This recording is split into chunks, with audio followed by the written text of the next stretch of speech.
Welcome to Shri Rajiv Gandhi IAS academy. Friends, இந்த வீடியோவில் ஜனவரி 13 மற்றும் 14 தேதிகளுக்கான கரண்ட் அஃபேர்ஸ் எல்லாமே பார்க்க போகிறோம். சரி, வாங்க பார்க்கலாம். ஃப்ரெண்ட்ஸ், இந்த வீடியோடைய நோட்ஸ் எல்லாமே கீழே பிடிஎஃபாக டிஸ்கிரிப்ஷன் கொடுத்துருக்கோம். அதெல்லாமே கிளிக் பண்ணி டவுன்லோட் பண்ணிச்சிங்க. அப்புறம் நம்ம டெலிகிராம் குரூப் லிங்க்மே கீழே டிஸ்கிரிப்ஷன் கொடுத்துருக்கோம். அதிலையுமே கிளிக் பண்ணி ஜாயின் பண்ணிங்க. ஓகே, சரி வாங்க பார்க்கலாம். ஃபஸ்ட்டு, தந்தை பெரியார் விருது 2025 யாருக்கு அறிவிக்கப்பட்டது?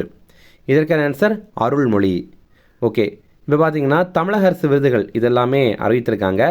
திருவள்ளுவர் விருது 2025 ஆண்டுக்கானது மு.பெ. சத்தியவேல் முருகனார் அப்படிங்கிறவருக்காக அறிவித்திருக்காங்க. அப்புறம் அண்ணா விருது இது அமைச்சர் துரைமுருகன் அவர்களுக்கு அறிவித்திருக்காங்க. காமராஜர் விருது எஸ்.எம். இதயத்துல்லா இவருக்கு அறிவித்திருக்காங்க. பாரதியார் விருது கவிஞர் நெல்லை ஜெயந்தா இவர்களுக்கு அறிவித்திருக்காங்க. அப்புறம் தமிழ் தென்றல் திருவிக்கா விருது இது பார்த்திங்கன்னா வே இறையன்பு இவருக்கு அறிவித்திருக்காங்க. அப்புறம் கி.ஆ.பெ. விஸ்வநாதம் விருது இது பார்த்திங்கன்னா முனைவர் செல்லபாபு இவருக்கு அறிவித்திருக்காங்க.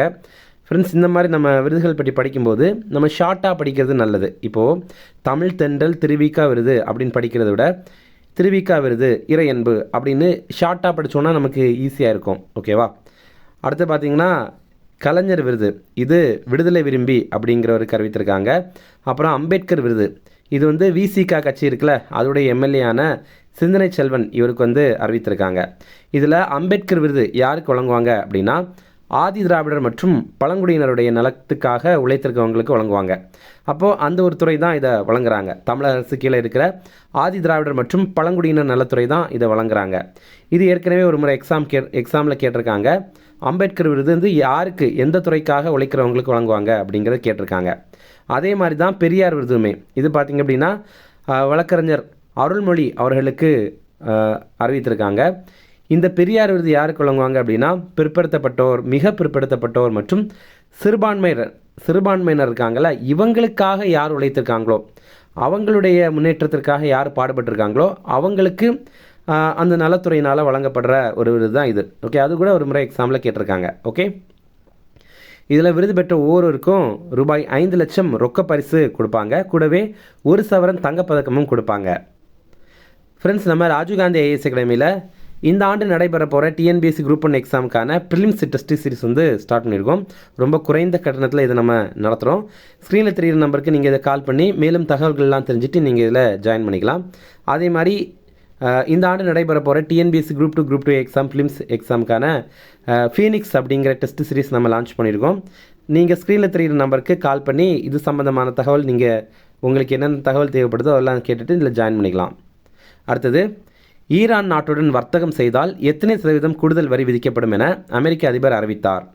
இதற்கான ஆன்சர் 25%. இப்போ பார்த்திங்க அப்படின்னா எந்தெந்த நாடுகள் எல்லாமே ஈரான் கூட வர்த்தகம் பண்ணுறாங்களோ அவங்களுக்கு இன்னும் ஒரு 25% வரி விதிக்கப்படும் அப்படின்னு தெரிவித்திருக்காங்க.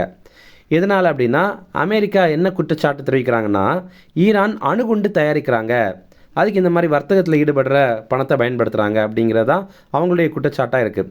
அப்போது நம்ம இந்தியா இதில் பாதிக்கப்படுமா அப்படின்னா ஆமாம், பாதிக்கப்படும். ஏன்னா இந்தியாவிலேருந்து ஈரானுக்கு நம்ம நிறைய பொருட்கள் ஏற்றுமதி பண்ணுறோம். அதில் பாசுமதி அரிசி, தேநீர், சர்க்கரை, மருந்துகள், நகைகள், அப்புறம் எலக்ட்ரிக் பொருட்கள் இதெல்லாமே இருக்குது. இதே மாதிரி ஈரான்லேருந்து இந்தியாவுக்கு இறக்குமதி பண்ணுற பொருட்கள், அதாவது நம்ம நாட்டுக்குள்ளாடி அந்த நாட்டிலேருந்து என்னென்ன பொருட்களை கொண்டு வரோம் அப்படின்னா உலர் பழங்கள், அப்புறம் ரசாயனங்கள் இதெல்லாமே அந்த நாட்டிலேருந்து நம்ம நாட்டில் நம்ம வாங்கிக்கிறோம். ஓகேவா? இப்போ இதில் இன்னொரு விஷயம் பார்த்திங்க அப்படின்னா அமெரிக்கா இப்போது இந்திய பொருட்களுக்கு 50% வரி விதிக்கிறாங்க. இப்போ இது பார்த்திங்க அப்படின்னா இன்னுமே அதிகமாகிடும்ல. ஓகே, அடுத்தது, ரேவதி மோஹிந்த தேரே எந்த உயர்நீதிமன்றத்தின் முதல் பெண் தலைமை நீதிபதியாக பொறுப்பேற்றார்? இதற்கான ஆன்சர் மேகாலயா. இப்போ பார்த்திங்க அப்படின்னா மேகாலயாவுக்கு முதல் முறையாக ஒரு பெண் தலைமை நீதிபதி அந்த உயர் நீதிமன்றத்துக்கு கிடைத்திருக்காங்க. அவங்க பேர் ரேவதி மோஹிந்த டேரே அப்படிங்கிறவங்க தான்.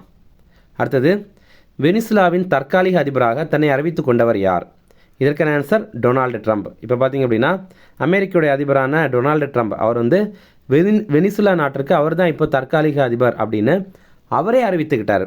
ஓகே, இப்போ ரீசெண்டாக பார்த்திங்க அப்படின்னா வெனிசுலாவுடைய அதிபர் நிக்கோலஸ் மதுரோ அவரை அமெரிக்கா கைது பண்ணியிருந்தாங்க. எதனால் அப்படின்னா அவர் போதைப் பொருள் பயங்கரவாதத்தில் ஈடுபடுறாரு அப்படின்னு தெரிவிக்கிறாங்க. அதாவது அவர் என்ன பண்ணுறாரு அப்படின்னா கொலம்பியா குழுக்களோடு இணைந்து அமெரிக்காவுக்குள்ளாடி கொக்கைன் கடத்துறதுக்கு உடந்தையாக இருந்திருக்காரு அப்படின்னு அமெரிக்கா தரப்புலேருந்து குற்றச்சாட்டு தெரிவிக்கிறாங்க. அதனால் இப்போ அந்த நாட்டுடைய அதிபரை கைது பண்ணிவிட்டு இவர் யார் டொனால்டு ட்ரம்ப் வந்து அந்த நாட்டுடைய தற்காலிக அதிபராக அவரே அறிவிச்சுக்கிட்டார். ஓகே, அடுத்தது தற்போது இந்தியா வந்துள்ள ஃப்ரீட்ரிச் மெர்ஸ் எந்த நாட்டின் பிரதமர்? இதற்கான ஆன்சர் ஜெர்மனி. இப்போ பார்த்திங்க அப்படின்னா ஜெர்மனியுடைய சான்சலரான ஃப்ரீட்ரிச் மெர்ஸ் இவர் வந்து இந்தியாவுக்கு வந்திருக்காரு. இவர் இந்தியாவுக்கு முதல் முறையாக இப்போ தான் அரசு முறை பயணமாக வந்திருக்காரு. இந்தியா மட்டும் இல்லாமல் ஆசிய நாடுகளுக்கு அவர் மேற்கொள்கிற முதல் அதிகாரப்பூர்வ பயணமே இதுதான். இப்போ இந்தியாவுக்கு வந்திருக்காருல, இதில் வந்து 19 முக்கிய ஒப்பந்தங்கள் வந்து கையொப்பமாக இருந்தது. அவங்க என்ன சொல்லியிருக்காங்க அப்படின்னா, இப்போ இந்தியர்கள் ஜெர்மனி வழியாக வேறு நாடுகளுக்கு செல்லும்போது விசா இல்லாமலே அவங்க பயணம் மேற்கொள்கிற வகையில் விரைவிலேயே நாங்கள் வந்து திட்டம் கொண்டு வந்துடுவோம் அப்படின்னு தெரிவித்திருக்காங்க. அடுத்தது குஜராத்தில் தேசிய கடல்சார் பாரம்பரிய வளாகம் வந்து அமைக்க போகிறாங்க.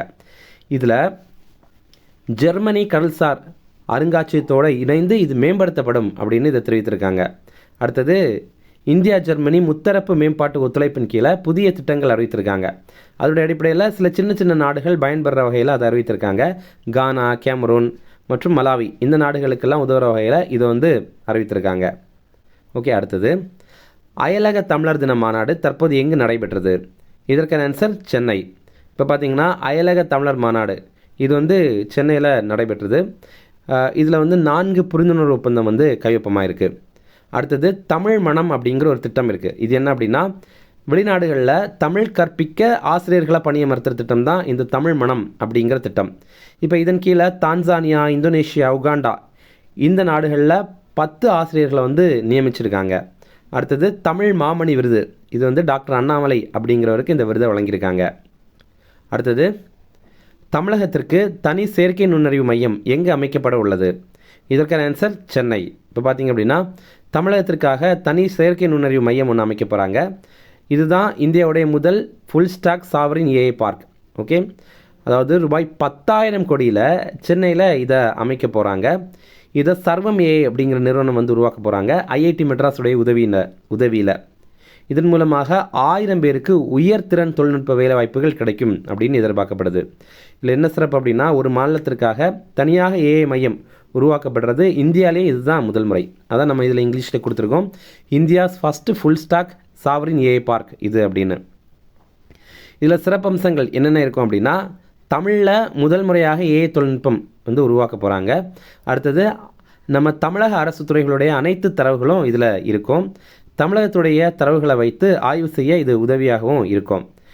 புத்தாக்க நிறுவனங்களை தொடங்குறதுக்கு இந்த புதிய மையம் உதவியாகவும் இருக்கும். அடுத்தது ஒரு எக்ஸசைஸ் அதை பற்றி பார்க்கலாம். சஞ்சா சக்தி அப்படிங்கிற ஒரு பயிற்சி, இதை இந்திய ராணுவம் தான் பண்ணியிருக்காங்க. தெற்கு பிரிவு கீழே இதை நடத்தியிருக்காங்க. இதை வந்து மகாராஷ்டிராவுடைய புனேல திஹி ஹில் ரேஞ்சில் தான் நடத்தியிருக்காங்க. ஓகே, இன்னும் ரிவிஷன் பார்க்கலாம். தந்தை பெரியார் விருது 2025 யாருக்கு அறிவிக்கப்பட்டது? இதற்கான ஆன்சர் அருள்மொழி. அடுத்தது ஈரான் நாட்டுடன் வர்த்தகம் செய்தால் எத்தனை சதவீதம் கூடுதல் வரி விதிக்கப்படும் என அமெரிக்க அதிபர் அறிவித்தார்? இதற்கான ஆன்சர் 25%. அடுத்தது ரேவதி மோஹிந்தே தேரே எந்த உயர்நீதிமன்றத்தின் முதல் பெண் தலைமை நீதிபதியாக பொறுப்பேற்றார்? இதற்கான ஆன்சர் மேகாலயா. அடுத்தது வெனிசுலாவின் தற்காலிக அதிபராக தன்னை அறிவித்துக் கொண்டவர் யார்? இதற்கான ஆன்சர் டொனால்டு ட்ரம்ப். அடுத்தது தற்போது இந்தியா வந்துள்ள ஃப்ரீட்ரிச் மெர்ஸ் எந்த நாட்டின் பிரதமர்? இதற்கான ஆன்சர் ஜெர்மனி. அடுத்தது அயலக தமிழர் தின மாநாடு தற்போது எங்கு நடைபெற்றது? இதற்கான ஆன்சர் சென்னை. அடுத்தது தமிழகத்திற்கு தனி செயற்கை நுண்ணறிவு மையம் எங்கு அமைக்கப்பட உள்ளது? இதற்கான ஆன்சர் சென்னை. அடுத்தது போன வீடியோவில் நம்ம ஒரு கேள்வி கேட்டிருந்தோம், ப்ரீவியஸ் இயர் கொஸ்டின் இது. என்னென்னா சிவாஜி சுதந்திர அரசராக முடிசூட்டப்பட்ட இடம் என்ன அப்படிங்கிறது தான். ஆன்சர் வந்து ஆப்ஷன் ஏ ராய்காட். இன்றைக்கான கேள்வி, பணியிடங்களில் பெண்களுக்கு பாலியல் துன்புறுத்துதல் தடுப்பு மற்றும் சட்டத்தடுப்பு துயர் துடைப்பு தடை சட்டம் இயற்றப்பட்ட ஆண்டு எது அப்படிங்கிறத கமெண்டில் பண்ணுங்கள். Option A 2013, option B 2017, option C 2014, option D 2016. இதில் 4 ஒரு ஆப்ஷன்ஸை நீங்கள் கமெண்டில் சொல்லுங்கள். ஓகே, அவ்வளோதான் ஃப்ரெண்ட்ஸ். இந்த வீடியோ பிடிச்சிருந்தால் கண்டிப்பாக லைக் பண்ணுங்கள். நம்மளுடைய சேனலுக்கு சப்ஸ்கிரைப் பண்ணி வச்சிங்க. உங்கள் நண்பர்களுக்குமே ஷேர் பண்ணுங்கள். கண்டிப்பாக இது அவங்களுக்கும் பயனுள்ளதாக இருக்கும். Okay, thank you.